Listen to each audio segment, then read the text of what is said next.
Good afternoon.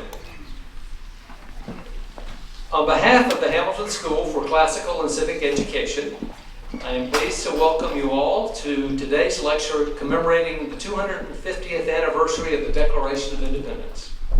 This is the second in Hamilton's America 250 Distinguished Speakers Series, which has been made possible by a grant from the National Endowment for the Humanities. Thanks go to all of the faculty and staff who played a part in organizing today's event. Above all, on behalf of the Hamilton School, I want to thank our distinguished speaker, Yuval Levin, for coming to Gainesville for today's lecture. We're very honored that Dr. Levin is with us today. Dr. Levin comes to us from the American Enterprise Institute, where he holds the Beth and Ravenel Curry Chair in Public Policy and is the Director of Social, Cultural, and Constitutional Studies. The founder and editor of the journal National Affairs, Dr. Levin is a contributing editor at National Review and a senior editor at the new Atlantis. Among other positions he has held in a very productive career, Dr. Levin was a special assistant for domestic policy to President George W. Bush and executive director of the President's Council on Bioethics. Dr. Levin is a prolific author, both of books and articles, but from his many publications, I will mention just two, which point us to the heart of his scholarly work. The first, published in 2013 and entitled The Great Debate, Edmund Burke, Thomas Paine, and the Birth of Right and Left. The British historian Brendan Sims wrote of this work by Dr. Levin, Mr. Levin enriches through wisdom rather than prescription. He gives us something more than a manual of past lessons, namely the historical framework to achieve greater understanding. The second work I'll mention, which you will see is not unconnected to the topic of today's lecture, was published in 2024 and is entitled American Covenant, How the Constitution Unified Our Nation and Could Again. Gordon Wood, the renowned historian of the American founding, said this of what Dr. Levin produced in this book, American Covenant. No one has ever explained so authoritatively and so judiciously the significance of the Constitution for the health of our civic life as Levin has in this brilliant book. It is an extraordinary achievement. So, it is an extraordinary privilege for us to welcome Dr. Levin to the University of Florida for his lecture on the question, can the Constitution help unify our divided society? Please join me in welcoming Dr. Levin.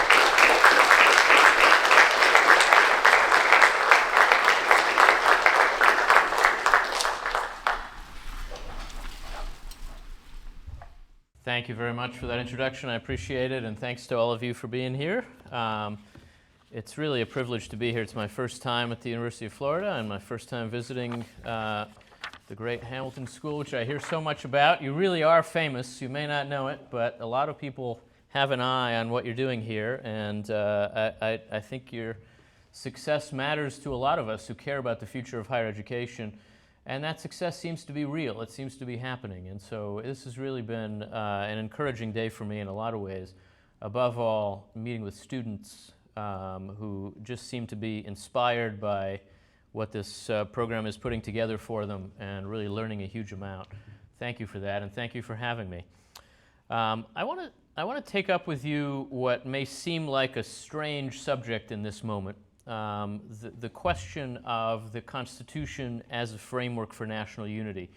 It's a question that in a lot of ways is related to what we are marking and celebrating in this 250th year of our nation, because the challenge of national unity, the challenge of holding together, has been with us from the very beginning and is present, I think, in a number of important ways in the Declaration of Independence, the anniversary of which we're celebrating. The Declaration was one of the very first documents that used this peculiar phrase, the United States of America. It's not a capitalized phrase in the Declaration. It's not a name. It's a description. More than that, I would say it's an assertion, because it wasn't true yet. And making it true has been one of the great challenges that our society has faced. And what I want to suggest to you tonight is that one of the most important ways in which we've sought to make that true, to render our country better unified, is the American Constitution. I say it may seem strange to say so because unity and cohesion are not how we normally think about what the Constitution is for, but also because we're living in an intensely divided time now, and it can certainly seem like the Constitution is more of a source of that division than a solution to it. For both those reasons, we tend sometimes to associate the American Constitution with the problems of this moment. And there are voices on both the left and the right now who see the Constitution fundamentally as an obstacle to a functional politics in a divided time. I think they're mistaken, and I want to suggest to you that becoming reacquainted with the Constitution through the lens of national unity is actually an essential first step toward taking on the particular problems that we face in this particular moment in American life. Seeing the Constitution through that lens of cohesion or unity can help us to see what the stakes are, for one thing, what we stand to gain by recovering the aims and forms of American constitutionalism, and what we stand to lose by neglecting our Constitution, by showing contempt for it, as we've been doing too often lately. I think we're used to thinking that what we stand to lose is something like the rule of law, so that the alternative to constitutionalism is authoritarianism of some kind. And of course, there's some truth to that. If we truly test the boundaries of our politics, if we genuinely turn against our system with brute force, that's imaginable, and it's a very real concern. But it's not the first thing we stand to lose by treating our Constitution with neglect and with contempt, as we've been doing on all sides of our politics now for years. The first thing we stand to lose is our capacity for cohesion, for accommodation, for coalition building, our capacity for unity in the face of our differences. That is not a prospective danger, but a present reality of 21st century America. We've already been losing that capacity in our increasingly polarized and embittered politics for decades. And I want to suggest that an important part of the reason for that is our neglect of the Constitution and our rejection of some of its core premises and principles. To see that, we should consider how the Constitution approaches the challenge of national unity. That challenge was very much on the minds of the framers, the authors of the Constitution. It's the first goal put forward in the preamble, to form a more perfect union. It's the explicit subject of the first third or so of the Federalist Papers, and certainly an implicit subject of pretty much all of the rest of them. It was very frequently on the agenda of the Constitutional Convention. Unity, obviously, is not the only purpose of the Constitution. The preamble goes on to list a series of other very complicated and ambitious aims, and the document speaks to a lot more than cohesion. But unity is one crucial purpose of it, and so the Constitution is in part an answer to the very question that we now constantly ask ourselves. How can a vast, diverse society hold together and govern itself? Now, if that's right, it would certainly suggest that our era of division is an era of constitutional failure. But it should also force us to ask how much of that failure is a failure of constitutional practice rather than of constitutional design, and therefore whether a renewal of our politics, a restoration of some of our national cohesion, might require us to learn something from the Constitution and from its authors, and to return in some way to its core purpose. It should lead us to consider whether the Constitution might be more like the solution than the problem in this moment. To see the Constitution through the lens of the challenge of unity would help us to grasp some very important things about the document that are not otherwise obvious, and it would help us to understand some facets of our contemporary national challenges that are not obvious either. It might even point to some ways forward. And so let me briefly sketch out what that might involve. First of all, to see that the Constitution is concerned with unity is to take notice of a very distinct understanding of unity that would be very useful to us now. It's an idea that is particularly evident in the thought of James Madison, who was uniquely attuned to the dangers of division and faction. Now, I promise I'll talk about Hamilton a little bit too, but to think about the Constitution through unity is really to think about it through Madison's eyes above all. He outlined a distinct understanding of the nature of political unity, which starts from an apparent contradiction in his thinking. On the one hand, Madison insisted that disagreement about fundamental questions is inherent and unavoidable in a free society. He put this point very bluntly in Federalist 10, for example, writing, quote, "As long as the reason of man continues fallible and he is at liberty to exercise it, different opinions will be formed." Period. There's no getting around disagreement in politics. That's what politics is for. And yet Madison also always insisted in his writing that the Constitution insisted in his writing on the Constitution that unity was not beyond the reach of the American people and that it could be made more achievable by the Constitution. So Americans will never stop disagreeing, but should never give up on living as one nation. Unity is achievable as long as we don't expect it to mean unanimity. So then what should we expect it to mean? Embedded in the Constitution is, I think, a classical approach to this crucial question, a kind of Aristotelian answer that looks to politics as an arena for coming to agreement about common action. Simply put, in a free and therefore diverse society, unity does not mean thinking alike. Unity means acting together. Now, this is not to say that citizens start out with no common foundation or shared beliefs. Americans are not strangers to each other, and we have some basic principles in common, especially those that are laid out in the Declaration of Independence. But although those widely accepted principles impose some general moral boundaries on American political life, there's enormous room for disagreement within those boundaries and even about those boundaries. Our politics is unavoidably organized around those disagreements and requires us to find ways to act together without fully resolving them. But this formulation invites an obvious question. The question is just how? How can we act together when we don't think alike? And I would suggest to you that the United States Constitution is intended in large part to serve as a series of answers to that question. How can we act together when we don't think alike? Almost everything that is mysterious and frustrating to many Americans now about our system of government is a function of its being an answer to that challenging question. And a lot of the dysfunction of our contemporary political culture is a consequence of failures of constitutional practice that stand in the way of putting the Constitution's particular answer to that question into effect.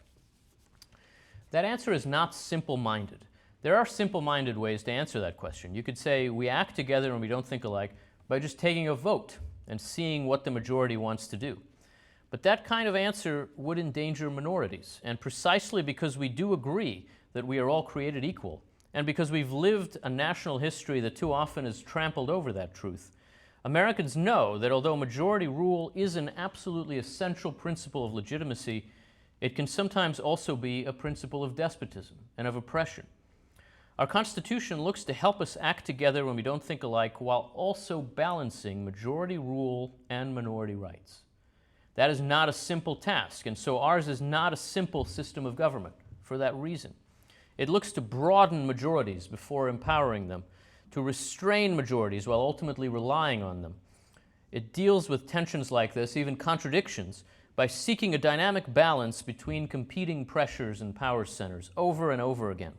That is its strength, but it's also why the Constitution is so frustrating to us so much of the time. Acting together when we don't think alike requires creating some space for competing approaches to coexist. It requires compelling opposing factions to bargain and negotiate and seek accommodations. It requires administering the government in steady, predictable ways in accordance with those accommodations. It requires enforcing clear boundaries on the power of majorities and of public officials. That is the work of federalism, of Congress, of the President, and of the courts, respectively. And it all requires a citizenry that is well formed in some core Republican virtues by the very experience of acting together when we don't think alike. Looking at the parts of the Constitution through the lens of this distinct understanding of unity can help us to see each of those parts in a different light than we usually do. Let me quickly suggest what that can look like. To begin with, we might avoid a common misunderstanding of American federalism. We tend to view federalism now through the lens of decentralization or subsidiarity. And so we think of the states and the national government as layered over each other, and that federalism encourages us to emphasize the lower layers, the state and local layers. This is a way of thinking about federalism that is convenient to communitarians, and I certainly resort to it myself sometimes, but it actually is not quite right. It would be better to think of federalism as describing parallel governments, not layered ones.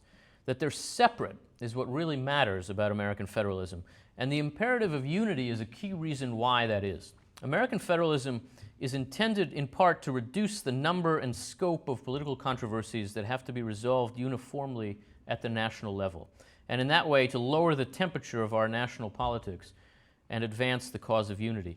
Federalism emerged as a compromise at the Constitutional Convention between partisans of a centralized national state and champions of a decentralized confederation.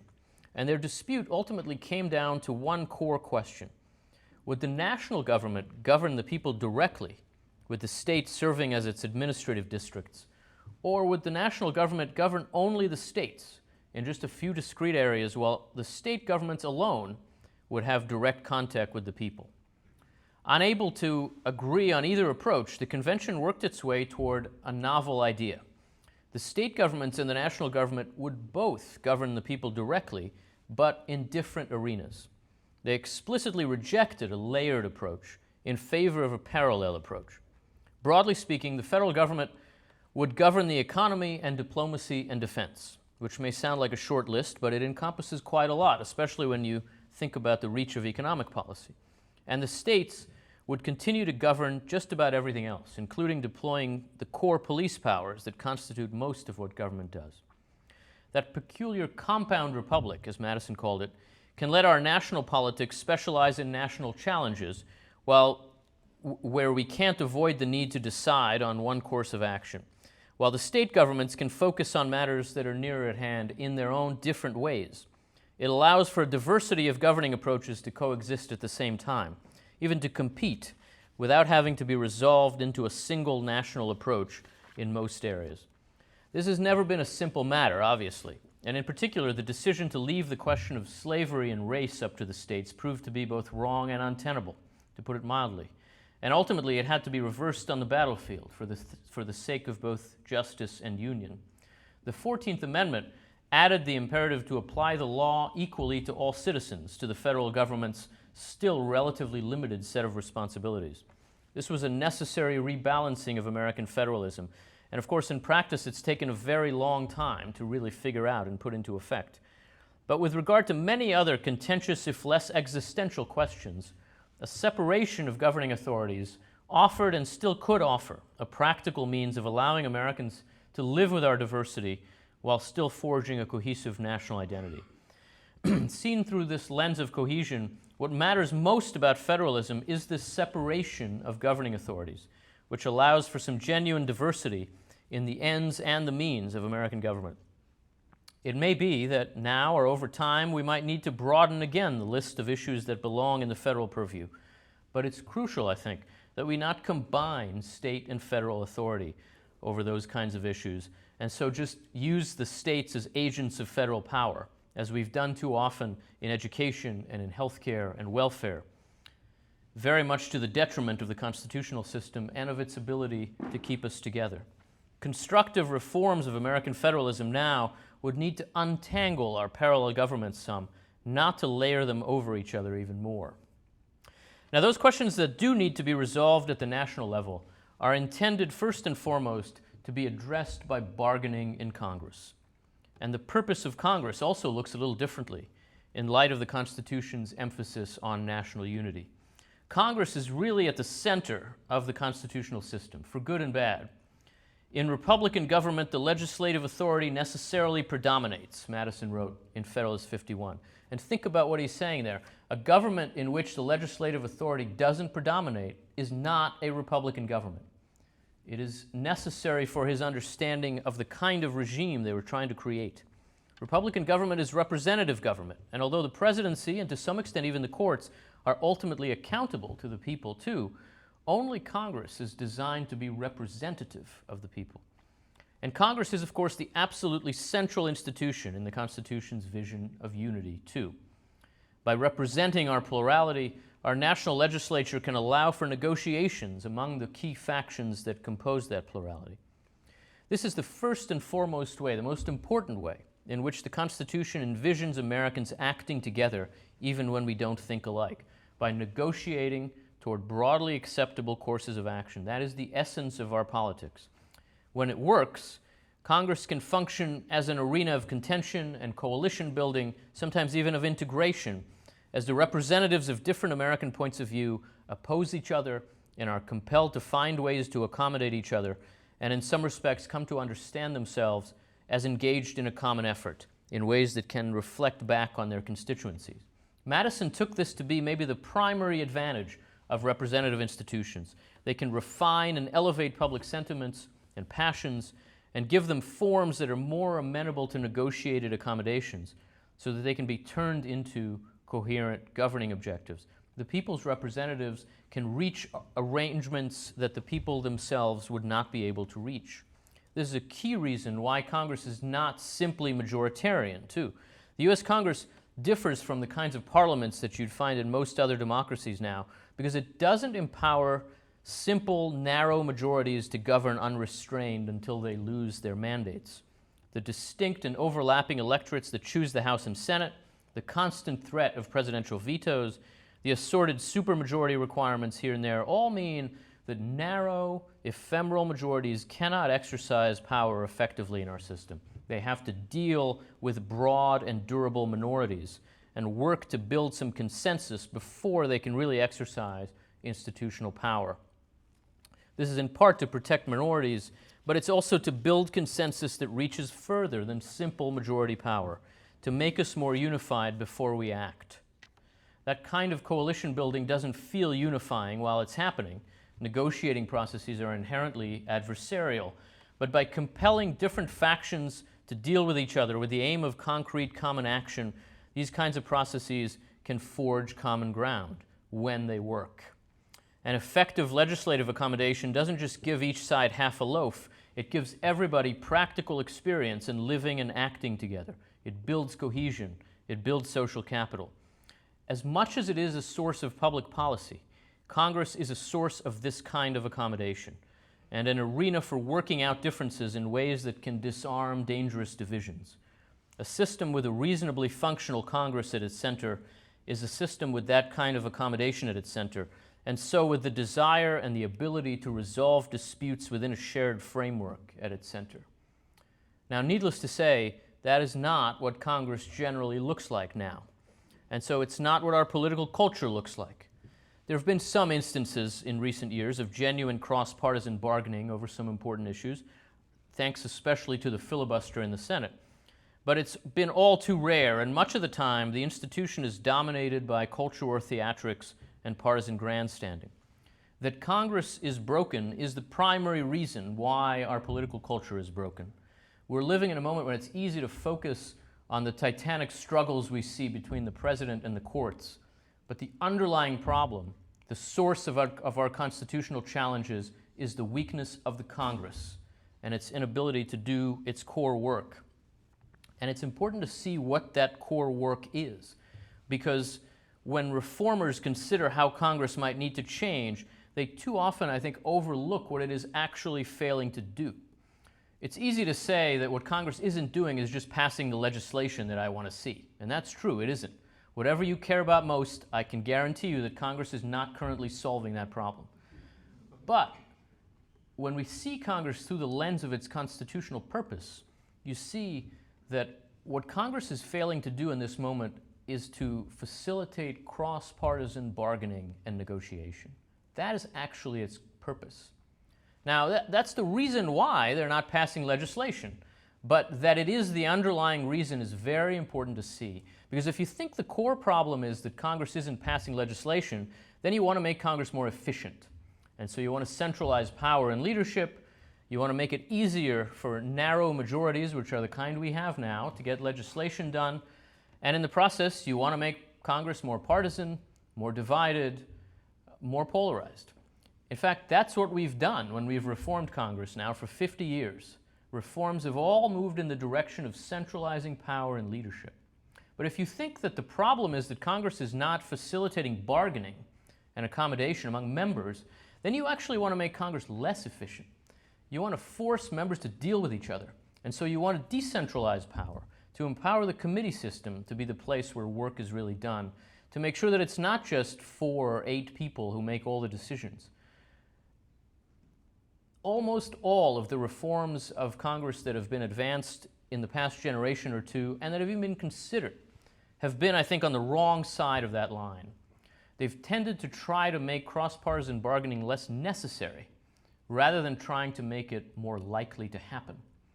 And in thinking about how to fix the problems the institution faces, we have to begin from its constitutional purpose and think about ways of making cross-partisan bargaining more likely to happen.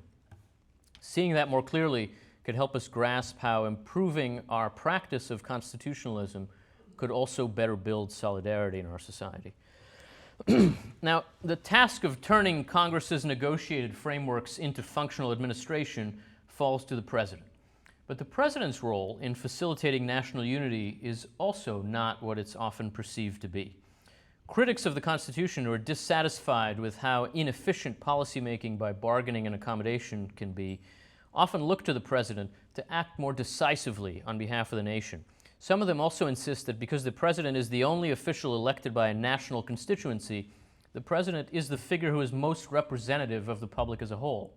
All of our recent presidents have said something like this. But I think that's actually totally at odds with how the framers understood the office and with how we should understand it. The presidency is a unitary institution, and so it can't be a venue for accommodation and bargaining. It is a locus of action intended both to execute the laws and to respond to demanding practical challenges on behalf of the nation in real time. In fact, you can think about the branches in terms of time. Congress generally acts in the future tense. It builds frameworks that will be used later. It says shall and will. The courts act in the past tense. They review things that have already happened to determine if they were in line with the law. The President acts in the present tense. He's the one who gets the 3 a.m. phone call. He's the one who has to act now. And that's why we have one president. The framers generally did not view the presidency as a representative institution. The chief executive is elected in order to keep him accountable, but no one person could be representative of a vast, diverse society. To imagine that a single individual could hold us together by embodying our unity in himself is to assume away our diversity, to suggest that we're already unified but just not adequately represented. This is what a lot of the Constitution's critics implicitly assume now. But the opposite is surely closer to the truth. Because we're a diverse society, representing us requires a plural institution, not a unitary one. But the President, among his other important functions, does have a distinct and crucial role in facilitating national unity. He is meant to do that especially by providing a stable backdrop for our national life. This is really a theme that the framers of the Constitution press constantly when talking about the executive, and that is now totally fallen out of our way of thinking about the presidency.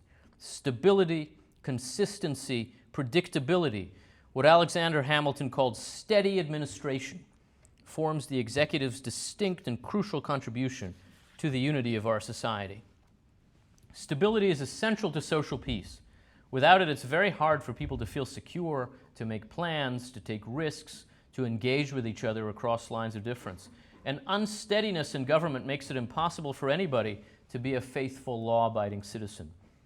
It is the President, because of his capacity for unitary action and direction, who bears the greatest responsibility to act with steadiness, to avoid sharp changes of direction and reversals of course, even his predecessor's course when he can, and to keep our government stable and secure. Now, steadiness is not stasis. The President is expected to give a steady direction to our politics, even to some extent to Congress's work, to set general priorities, to propose some legislative measures, to veto ones he disapproves of. But in doing all of that, his chief purpose, beyond the defense of the nation, is to turn Congress's negotiated directives into steady and consistent administrative action. The framers' emphasis on this point is unmistakable. And here, too, our contemporary constitutional practice has become disconnected from its intended aims. We've come to think of the President as speaking for a party more than as speaking for a nation. And a change of party in the White House now leads to a nasty whiplash as a new president rushes to undo his predecessor's signature executive actions and put in place all kinds of new measures of his own. many of which his successor will undo. This obviously undermines the work of steady administration, but it's at least as harmful to our society's capacity for unity and for civic peace. It vastly increases the stakes of presidential elections and encourages us to see our society as two opposing camps arrayed against each other for control of the instruments of power. Reining in the executive and the administrative state is therefore not just a matter of constraining government power. It would offer us a way to recover the capacity of our governing institutions to forge some of the common ground that we lack, and the capacity of the presidency to secure a stable backdrop for American life. The courts are also essential for making greater unity possible, but again, maybe not quite in the way that we might first imagine. The crucial service that they provide on that front is not the resolution of the disputes that divide our society. Courts do resolve disputes, that's what they do. But they're intended to resolve disputes over what the law is, not what it should be. And so they're not the proper venue for mediating among the competing visions of the public good. Our great public disputes over what the law should be need to be resolved through the work of the legislature, above all, and in a very different way from how the courts resolve disputes. And what the courts then do is make sure that those negotiated frameworks of law are carried out. So the most valuable service that the courts provide to the cause of national unity is in their policing of the rules and boundaries of constitutionalism. The federal courts have enormous counter-majoritarian power, which makes them inherently dangerous in a republic. And it's absolutely crucial that power like that be used to guard the structure of the system, to keep elected officials focused on their proper work. That is a restrained role for the court, but it's also a restraining role, and it's going to matter enormously in the coming years. Playing that part properly is going to require what Alexander Hamilton in Federalist 78 called an uncommon portion of fortitude in the judges to do their duty as faithful guardians of the Constitution. The temptation to use the courts to decisively resolve divisive political disputes is obviously enormous. But giving into that temptation has historically been a terrible mistake. Elite fiats are no way to resolve divisive differences in a free society. They usually only deepen our divisions. The courts instead have to protect the space in which genuine resolution can happen, especially the space in which Congress does its work, while also protecting the rights of individuals and of minorities against majority power, as guaranteed in the Constitution. It can do both of those things at once by keeping everyone involved, public officials and citizens, true to the Constitution and bounded by its structure and its substance. It should prevent end runs around the Constitution, not facilitate them. But of course, end runs are rampant now, and none of the institutions of the system quite work as intended, or as I've described here. This is in no small part, I would argue, because the Constitution's vision of the nature of unity in a free society has long been very controversial and contested. The idea that the Constitution exists to let us act together even when we don't think alike has never sat easily with some critics of the system. The deepest critiques have always been what I would call integralist objections to Madisonian pluralism. They argue that the system has to have one answer, speak in one voice, one vision of the common good, or else it can't work. Woodrow Wilson was the most articulate of these critics. He argued that the framers operated with what he called a Newtonian image of government as a machine, but that in reality government is more like an organism. And this means that separating powers and setting interests off against each other doesn't make any sense. The different organs of the body all have to push in the same direction, be doing the same work. And so our system should be organized to respond efficiently to the public will as expressed in elections by allowing majorities to govern unimpeded until the public throws them out. In other words, Wilson almost explicitly rejected the idea that it was even possible to act together without thinking alike in politics. The system had to have some unitary aim. Contemporary progressivism is often similarly integralist, insisting that every institution in our society, private and public, has to be engaged in the same social crusade, no exceptions, no exemptions, and implicitly that there can be no society without a single comprehensive common project. There's some people on the right who agree with that, but would just substitute their own ideology, or maybe even just the will of a president they like, as the unifying vision that has to guide the social organism in a unitary way. This, I should say, is not a crazy way to think about how democracies might work. The Westminster model works more or less along these lines. It is a legitimate democratic model of government, but it's one geared much more to the demands of administration than of accommodation or social peace. And Wilson took that model as his goal explicitly. He was not blind to the need for unity, but he was, I think, deaf to the logic of building cohesion by representing plurality. Unity, he thought, should be achieved by unitary leadership, and therefore, above all, by the president, who alone has the national mandate to speak on behalf of the whole society. This sort of vision points toward dramatically different ways of understanding each of the key institutions of our system. It has no patience for the havoc and disorder of federalism and wants the system ordered by national priorities. It wants a much more disciplined Congress, answering to party leaders and accountable to coherent partisan platforms. It wants to substitute orderly administration and adjudication for messy deliberation. It wants the president to stand in for the nation. And it wants the courts to let that happen. And of course, our system has moved in exactly that direction now for decades. Congress has become more centralized under the thumbs of party leaders. Presidents routinely claim that they alone speak for the will of the nation. And this has happened under both parties, it has to be said. As a practical matter, for example, I think maybe the most Wilsonian congressional leader in American history might have been my old boss, Newt Gingrich. It may turn out that the most Wilsonian president since Woodrow Wilson will be Donald Trump.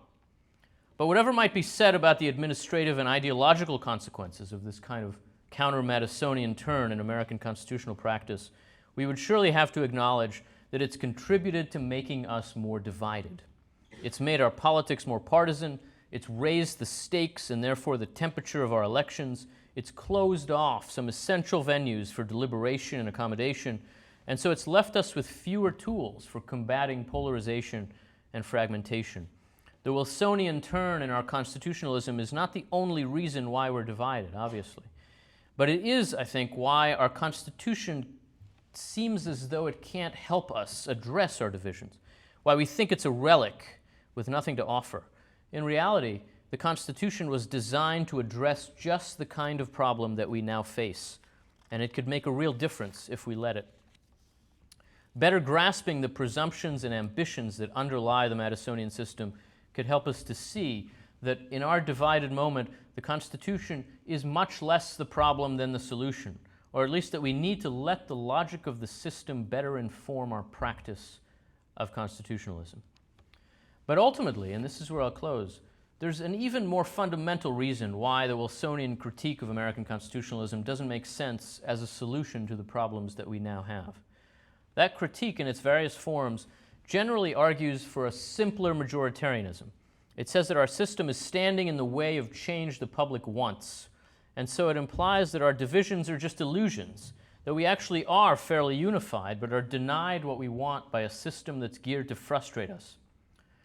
There have been times in our history when something like that may well have been true, when the deliberate recalcitrance of the Constitution has been our key problem, when large majorities of Americans expressed a clear set of desires for an extended period of time, but were denied what they sought by the rigidity of our system. There have been other times, though, when strife and discord in our society have been our biggest problems, when Americans were bitterly divided and viewed each other more as enemies than friends, and so have been unable to form clear, durable political aspirations beyond getting rid of their opponents. We are, I think, plainly living in such a time now.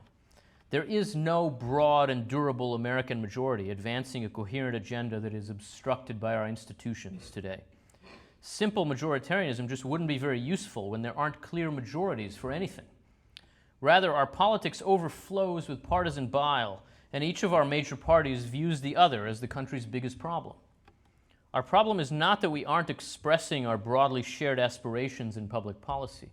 Our problem is that we aren't forming broadly shared aspirations. That's what we need help with from our system of government. We need help in finding ways to act together when we don't think alike. And that suggests that we're going to need to choose to prioritize cohesion and coalition building and the forging of trust. And to do that, we should begin by recognizing that these are among the original aims of the American Constitution, and that today's intense disunity has been driven in part by our broken constitutional practice, which has undermined the means by which these aims could be pursued in our system. To recover those means, to better pursue those aims, we're going to need to recover the understanding of unity that undergirds the Constitution, to grasp its appeal, its truth, and to think about reforms of our institutions in its light. Rather than rush to reshape our institutions in the mold of our worst contemporary civic vices, we should let the structure of our institutions teach us something about what we're doing wrong. And we should then think about how we might reform those institutions to better achieve their own highest ambitions. That aspiration suggests not only an agenda for reform, but a particular spirit in which to approach that work.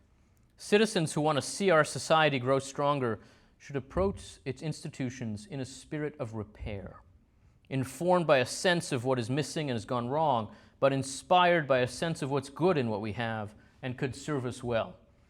This moment tempts us to repudiate our inheritance, but it actually requires us to renew it.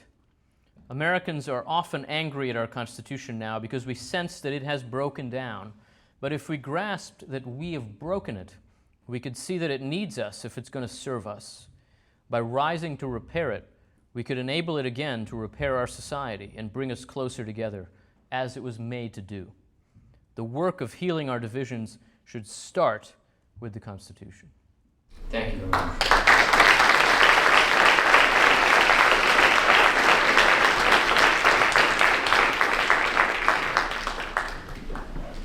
Wonderful talk, so timely. Sure, I'm happy to take questions. Wait for the microphone, please, and identify yourself, perhaps. So, floor is open for questions.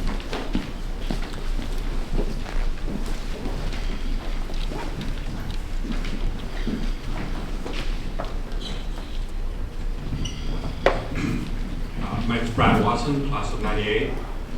I wonder if what appears to be the majority view on the Supreme Court of the unitary executive, if you think that is something that hinders or advances this goal of unity through compromise. Yeah, thank you very much.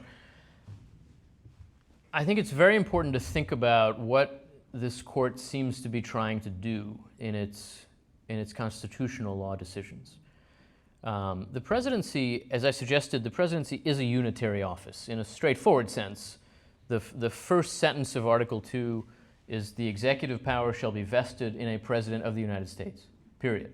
And that power is not vested by the Constitution in anybody else, which means that anybody exercising executive power is either the president or is using power delegated by the president. And to that extent, I think if we have administrative agencies that are using executive power, it makes sense to want those agencies to be accountable to the president, because they have to be accountable to someone, and the work they're doing is executive work. And so I think the court's work on that front begins from a concern about the power of independent agencies, the unaccountable power of those agencies. And this court is clearly trying to give the president greater control over the executive branch. The other piece of what the court is doing, and I think that's become clearer in the last couple of years, is that it also wants to make sure that the president is not seen as the unitary power over our constitutional system. So I would say in general, as a rule of thumb, the president is in charge of the executive branch, but the executive branch is not in charge of American government. I think that this court is advancing both of those views at the same time, and rightly so. That vision is not contradictory. It is the vision of the Constitution. Now, there's tension there. The tension is in the Constitution. The separation of powers is tense, right? The idea that both Congress and the president have control over the operation of our government at the same time necessarily creates tension. But I think the Roberts Court, and this has really become increasingly clear in the course of the past 12 months, is trying simultaneously to advance a unitary view of executive power over the executive branch and to advance Congress's power over the work of the federal government. The court is clearly pressing Congress intensely to do its job. It is clearly over and over begging Congress to step into the empty spaces and vacuums of power that it has created. And it leans in the direction of Congress. You can see this in the tariff case, where that case could have been decided in a very simple way, because I think the statute suggests, as a number of the justices said, as 3 of the majority justices said, you can just read the statute and it just says this is Congress's responsibility, not the president's. Done. But that's not what the court did. The court leaned into a theory of jurisdiction, of constitutional law, the major questions doctrine, which says that on issues of particularly significant national importance, the courts should be especially deferential to Congress. And that was really spelled out by Justice Gorsuch in his concurring opinion, but it's in the majority opinion too. The court is simultaneously empowering the president over the executive branch and restraining the president's power in relation to Congress. I think it is right to do that. It is moving the system in the direction of the Constitution, and to me that does seem like its job, yeah.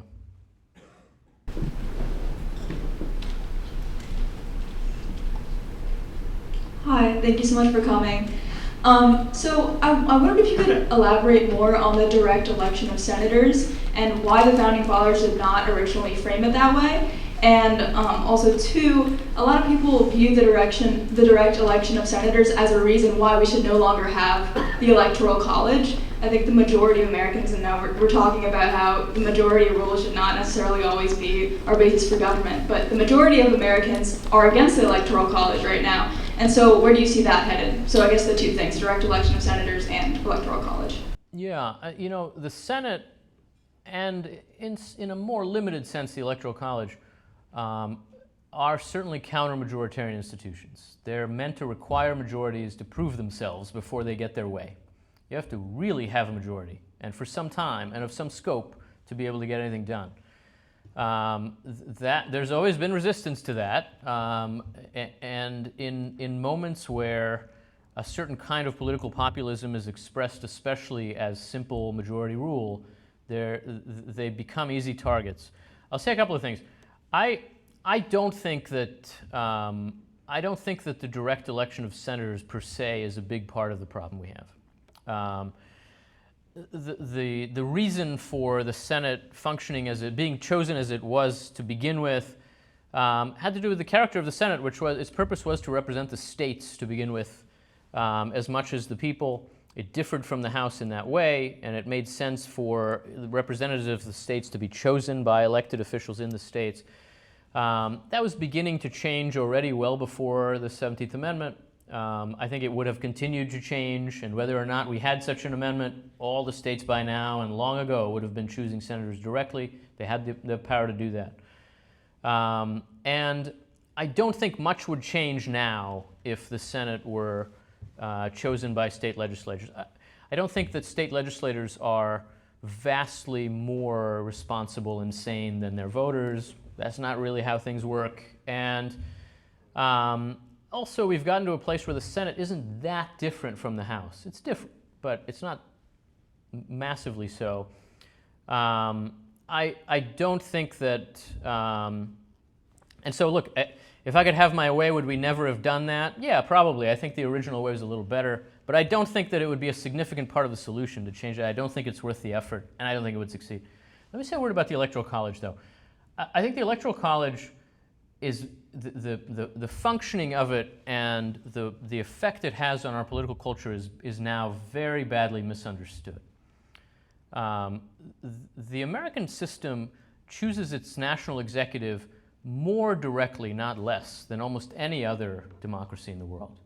In all the parliamentary systems, just about, the prime minister is chosen by a majority of the majority party in parliament, right? In Britain, the prime minister is chosen by, 260 people who all went to the same school, more or less, and have the same political interests. That's a much less representative body than the Electoral College, which, after all, just votes the way the people in the state voted, and has since the beginning. I mean, it's worked that way since George Washington's election. So it's just not the case that our way of choosing the executive is much less representative somehow, or less democratic than the ways most democracies do it. It's more than the way most democracies do it. Very, very few democracies choose their chief executive by direct election. That would be a bad idea. And for us in particular, it would be a bad idea. Why? For exactly the reason I'm getting at in this talk. Think about how it would work. In a national direct election for president, each party would focus on where it can bring out the most voters. And so it would Republicans would focus on the South, Democrats would focus on getting every last Democrat in California out to vote. Because of the Electoral College, they both have to focus on persuadable voters. Right? It doesn't matter how big you win in the South or in California. If you didn't win Michigan or Georgia, you didn't win the election. And what's distinct about Michigan and Georgia? They could go either way.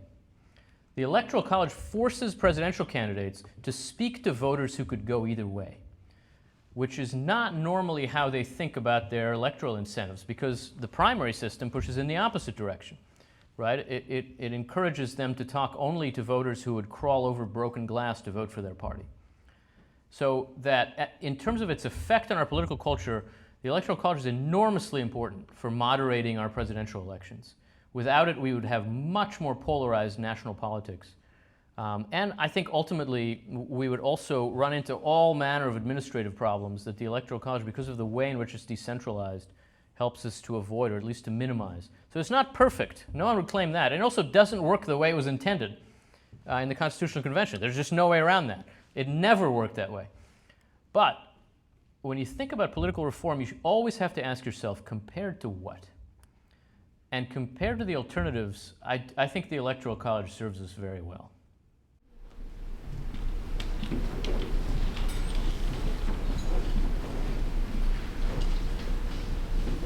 Hi, I just got a quick question about the brokenness of Congress. And in particular, you said the administrative agencies exercise executive power, but of course, a large part of what they do is finding rulemaking, where they're actually making law in these agencies.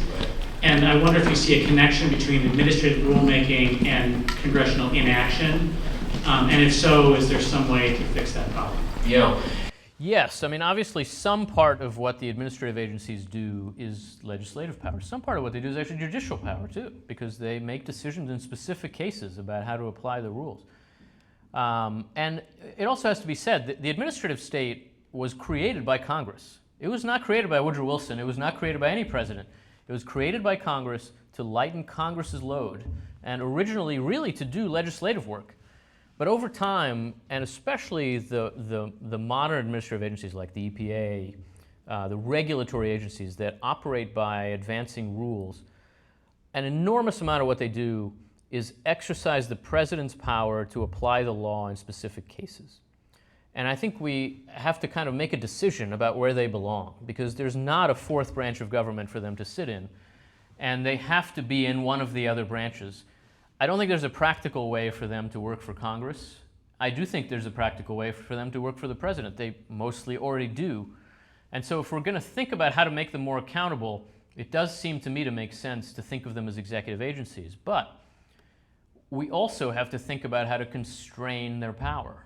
Because if we simultaneously want to make sure the president is in charge of the executive branch, but the executive branch doesn't run everything, well, that means these administrative agencies have to be restrained by Congress, right? There's no other way, really, for them to be restrained. The courts have tried, but what the courts can do is say this is up to Congress. They can't force Congress to do anything. And we've seen movements in that direction in the last few years. The overturning of Chevron deference and other things create openings for Congress, which Congress so far has chosen not to do anything with. So I do think that there's a need. And look, in the past, Congress has tried a variety of things, some of which have been ruled unconstitutional by the Supreme Court. The legislative veto, I have to say, I think that case was wrongly decided, but the Supreme Court rendered that inoperative. And a fair number of the most aggressive administrative powers the president now has were actually granted by Congress with the assumption that they would have a legislative veto, right? That they could undo them. And they've lost that, but the president kept the power. Only Congress can change this. And at the end of the day, what frustrates me is finding members complaining about presidential power rather than acting to restrain it, which they could. And so I think Congress has to be reminded of its own powers and reminded of the fact that it could be stronger if it wanted to. I really do think this is not a problem that the framers envisioned. The concern they had was that everybody would be too ambitious, especially Congress. The idea that Congress wouldn't want to use power that it has did not really occur to James Madison. And I think we have to think now about how to change the incentives that members face so that they do want to use the power they have.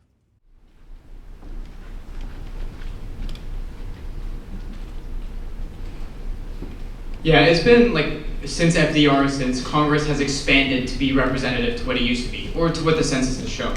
As you continue to speak about congressional pluralism and having more representation, do you think it's finally time that Congress expands but beyond the number that they're at right now? Yeah, thank you. I really do love this idea, and I always like it when it turns out that somebody else has heard of this notion. And it's in the book I wrote on this question. I think the House of Representatives, well, it's not that I think, the House of Representatives was intended to grow with every census. The assumption was, it's not written in the Constitution, but that was the assumption, and it happened, that after every 10-year census, the House would grow, roughly in line with the growth of the population, slowly, right, but that it would grow with the American population. This happened every 10 years until 1920. And 1920, for reasons we can talk about, but which really don't have anything to do with our contemporary politics, Congress decided by a very large majority that the House should stop growing with every census. And instead, you have a reapportionment where some states lose seats and some states gain seats. The way that Congress grew was that basically population growth was distributed in such a way that no state ever lost seats in the House. And so that kept the numbers pretty under control. And, you know, some states would gain seats while others only kept the number they had. If we had kept growing in that way since 1920, there would now be another 150 members in the House. And so it seems to me that the House should now grow by 150 members and then grow slowly every 10 years by the original formula. Why? First of all, the House is meant to be representative, and we've reached a place now where many members of the House represent more people than some senators do. And the average member represents more than 850,000 people. That's just not the idea of representation that was intended. Now, you can't get back to the scale of the original House, right? To have a member represent the number of people they did back then, we'd have thousands of people in the House, and it has to be a deliberative body. But to grow by 150 members, it would still be smaller than the House of Commons. It can work that way. It would be more representative. It would also create a moment of change in Congress, which is badly needed. Just in that moment where 150 members are added, you have an opening to think about everything else, to think about the budget process, to think about the committee system, the rules by which Congress works, which have not been rethought in much too long, since the middle of the 1970s, broadly speaking. And so I think it's not even a constitutional change, it's constitutional maintenance. It wouldn't require an amendment. It could be done by legislation, and it should be.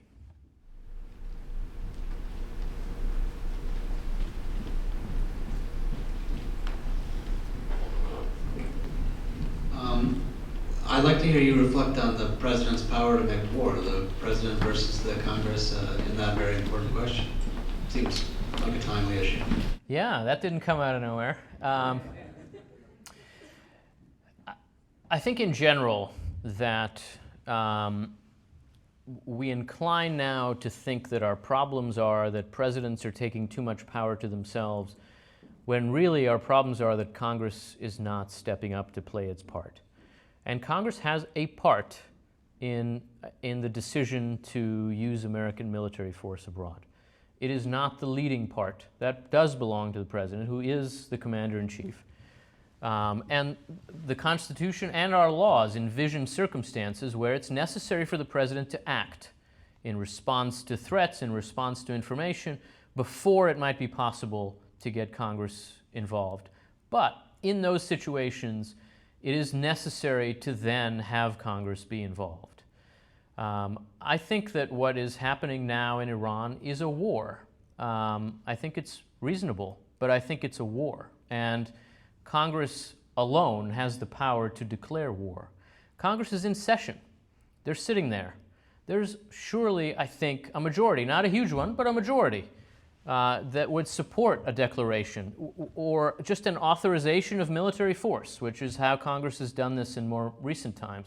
They haven't actually declared war since the Korean War. Before that, since World War II.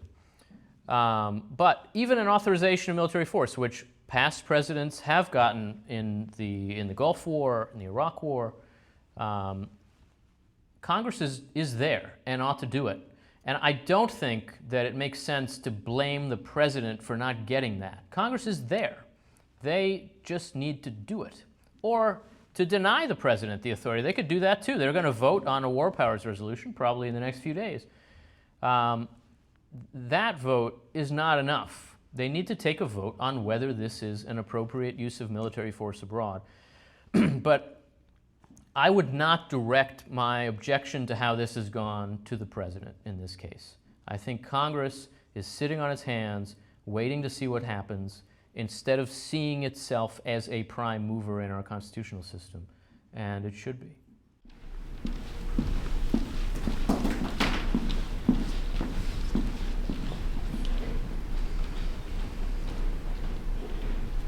Hi, so you've touched on this a little bit, but since pretty much the outset of the Constitution, the presidential power has been expanded slowly by each administration. Would you say that we should go back to directly what the Constitution says the power of the president should be? And if not, where do we draw the line? What powers should be kept that have been expanded? Well, look, I think that there again, the question is how the system can be in balance. And so the question for me is, what powers has Congress abandoned that it should recover? Because presidents have generally stepped in when those vacuums have been created. And we have seen them created over time. There have been periods when Congress has seized back power or when Congress has asserted itself. In fact, we've seen periods after times when we've had especially aggressive presidents when there's been some real pullback, after Woodrow Wilson, after Franklin Roosevelt. In the year after FDR died, Congress sent the states a constitutional amendment to limit the president to 2 terms. It passed the Administrative Procedures Act of 1946. It reorganized the committee system, all, I would say, in response to certain kinds of presidential excesses. It did this without calling FDR any bad names. It didn't make the Democrats, disclaim FDR, and he was still very popular the year after he died. But Congress saw the need to assert itself, and I think there is such a need now too. We saw something similar in the 1970s. I don't like everything that happened in that moment, but a lot of it was a function of Congress asserting itself in response to presidential power. The Budget Act of 1974, the War Powers Act, all kinds of ways in which Congress said, we have a role here and we need to assert that role. That absolutely could be done again. I think there are ways to restrain some presidential powers through legislation. Maybe there is an amendment or two that is needed. I'm not so sure about that, but maybe. But to begin with, Congress has to see that there is a need here, that there is a vacuum here.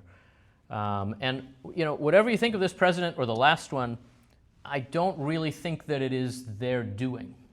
I think they've been left an opening that no one who holds that office, as it is designed in the Constitution, would be expected to resist. And opening that opportunity is Congress's fault.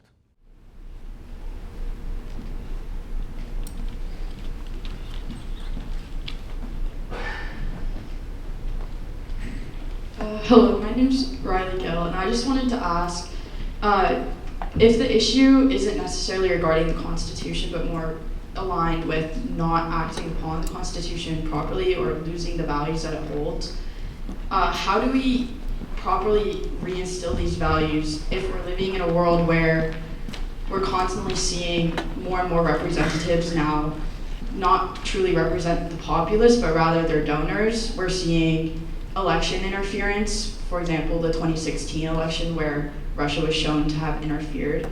And we're simply seeing a push within our government to align with the ideas that the president is pushing in their idea of a future, such as gutting regulatory bodies and pulling out of WHO and other organizations that we have consistently been a part of, how do we reinstill these constitutional values in America? But on top of that, is the solution ultimately going to lead to a civil war, or is it going to be able to be resolved in other manners when people don't really have power anymore? Yeah. Look, people have power. These are politicians. They are accountable to you. And ultimately, I don't think they're just doing what donors want when voters don't. They're acting in ways they think are popular. I don't think they're losing elections because of foreign countries intervening. They're losing elections when they fail to act in ways that are popular. We are a democracy. There is no escaping that. There's no conspiracy or elite out there that is keeping us from doing what we need to do. We ourselves are failing to do it because we have lost sight of our role as citizens. The most important office in our republic is not the president, it is the citizen. And ultimately, this system is going to be accountable to us. So I think you ask an absolutely wonderful question, and the answer has to flow through our own constitutional education and cultural formation. We have to understand ourselves as citizens of a republic and therefore as responsible, as having an obligation to act when we think things are going in the wrong way. And so I think things are going the wrong way. And other people think so in ways that they might think are the opposite of what I'm arguing for. Great. That's what we need to think about and work through. Now, there are ways in which our political office holders sometimes confront incentives that make it difficult for them to think like democratic politicians, right? I think the primary system, for example, tends to drive political actors to misunderstand their constituency, right? To address themselves as accountable to a very narrow constituency in their party rather than to a broader constituency in the country. That can happen when we live in a 50-50 moment like this. And so when the decisive elections happen at the primary stage and then the general election is just a kind of 50-50 toss-up, and who knows. None of that is anything we just have to live with. The primary system can change. The fact that we're in a 50-50 moment for 25 years is a function of the failure of our party system too. That can also change. But none of it can change if we don't think about why it's happening and what we could do about it. And what we could do about it has to flow through an understanding of our history, of our institutions. It has to involve a kind of civic formation and education that I think is what's happening at a great institution like this. And so that's part of why I do have some hope.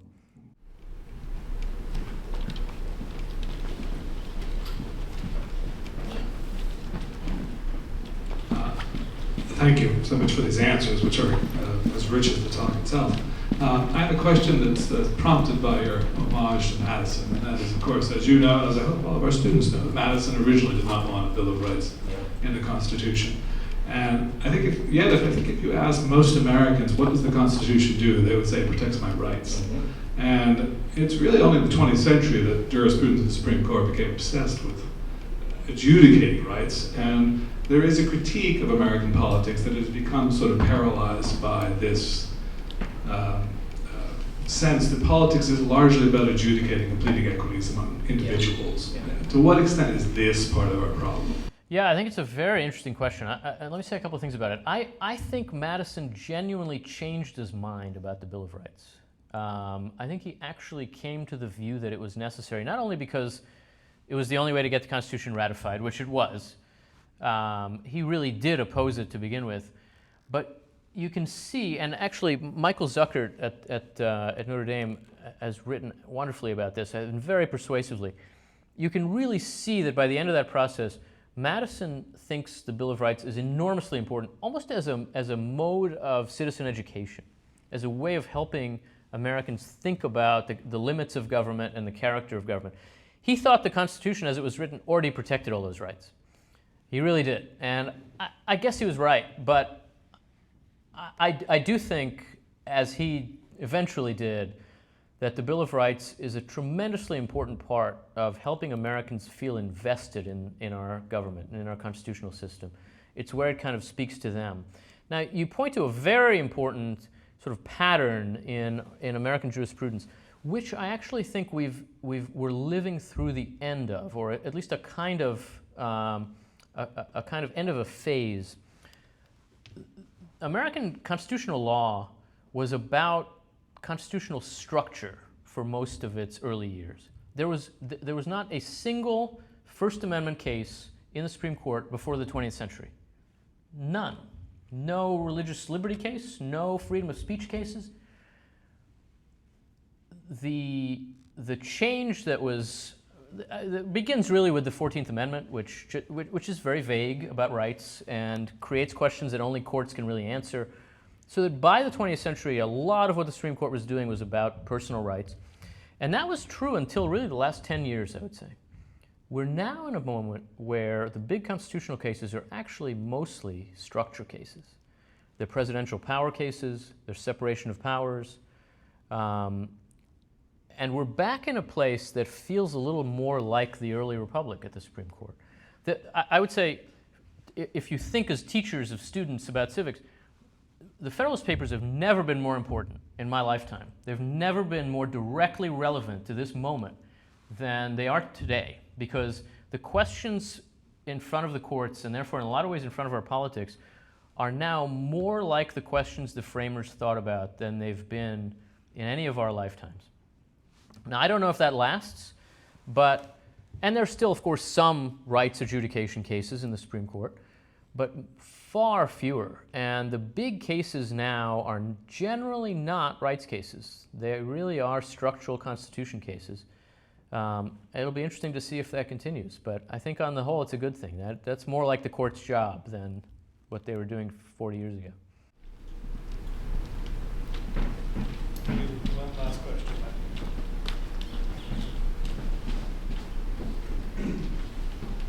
You get the last question, make it good. Oh yeah.